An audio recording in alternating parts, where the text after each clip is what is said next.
Hey, Justin here, welcome back. So I'm very pleased to be able to present the very beautiful Dendrobium densiflorum in full bloom now for the first time. I've had this plant for about 5 years and it's quite stunning when it's in bloom.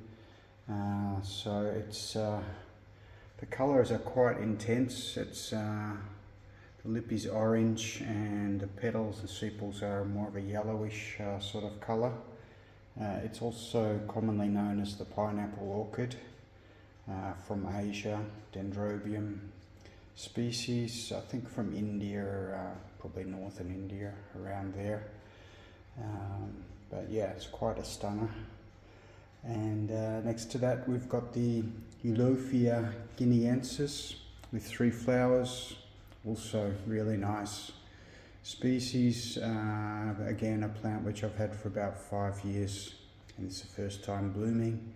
Most of the buds did actually blast on this one, so hopefully next year it can keep more of its blooms and it will be even more spectacular.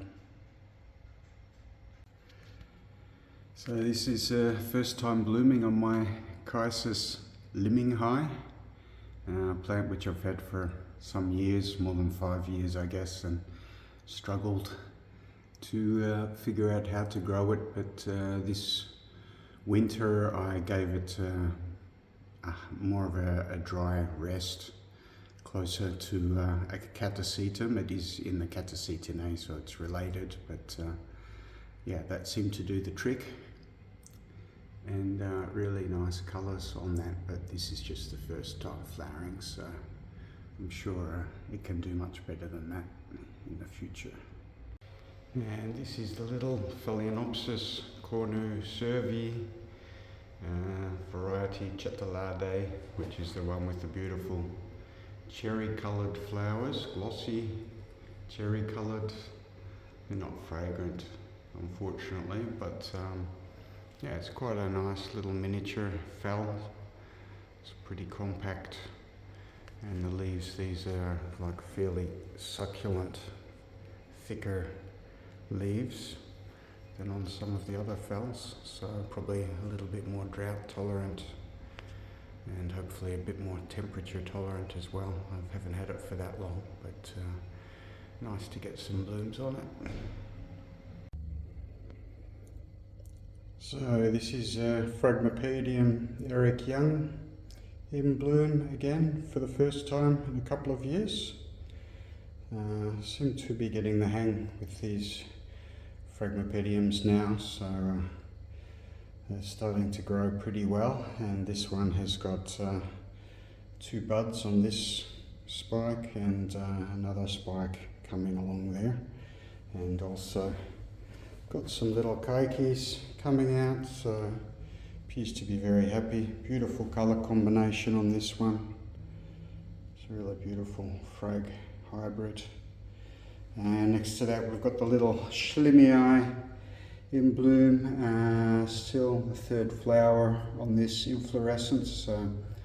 Took a little bit of a pause between the 2nd and the 3rd of a couple of months I think, and now pushing out another one here. So just a tiny little miniature and frag, so we can see the relationship in size there. That gives you an idea how they relate to each other. Yeah, got a nice bromeliad there as well, still going. And yeah, so I got some phals, and this beautiful yellow phal here is Lulin Lawrence, and it has a really nice fragrance on this one. It's a bit different than some of the other phals, less citrusy, a bit more of a jasmine type of fragrance with a little hint of citrus. A really nice fragrance on this one. So yeah, I had a few hauls coming in, and I've been virus testing them all. So what I can tell you is that almost all of the vendors in Europe are selling virus orchids. So I've had positives on plants from 4 different vendors. So yeah, my conclusion is that it's pretty rampant, the viruses and plants that are sold into Europe, especially the plants that are being imported from the Far East. So yeah, I guess something you have to make up your own mind what you want to do about it, if anything. The vendors themselves say, well, you can just, if you have very good hygiene, it's not necessarily much of a problem, but I tend to disagree with that. But I guess it's up to each individual to decide for themselves what approach they want to take, but I really prefer not to have virused plants. So particularly the hybrid Cattleyas and Vandas and Phalaenopsis all seem to be very prone to virus. So talking about every 3rd plant on average, something like that. Certainly if you're talking about larger flowering size plants that have been grown up in Asia and then imported to Europe, yeah, I think that would be about right. About 1 plant in 3 is virused. So food for thought there. You make up your own mind. What do you think? What's your advice? So owing to all of the virused plants which are coming into Europe, I've decided to take a different approach, or at least experiment with a different approach. So what we're looking at here is a flask. So flasks should be really guaranteed not to be virused, at least much less likely. Yeah, I thought I'll try growing some plants up from flask. And I got a flask of a beautiful Cattleya labiata. Cooksonia is a semi-alba selection. You can see the little plants there.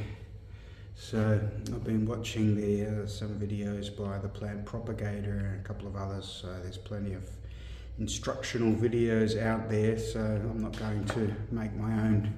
Just watch one of theirs if you're interested. But I will be following the instructions, so it doesn't look too difficult, to be honest. So should be about 30 plants in here. So yeah, what do I want with 30 of the same plant?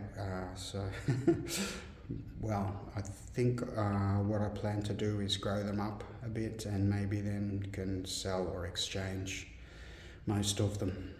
So that could be a good way to increase the collection, maybe with other Cattleya collectors out there who are interested. This is one way, hopefully, of getting virus-free plants into your collection. So this encyclia fowleii is opening its 2nd spike now, and for some reason the flowers on this spike are much larger than the other one, so I thought I'd just quickly show that to you. But yeah, the detail on these flowers is quite remarkable, really. It's just amazing. It's like it's been hand stenciled. Incredible detail. No fragrance, unfortunately, but pretty cool.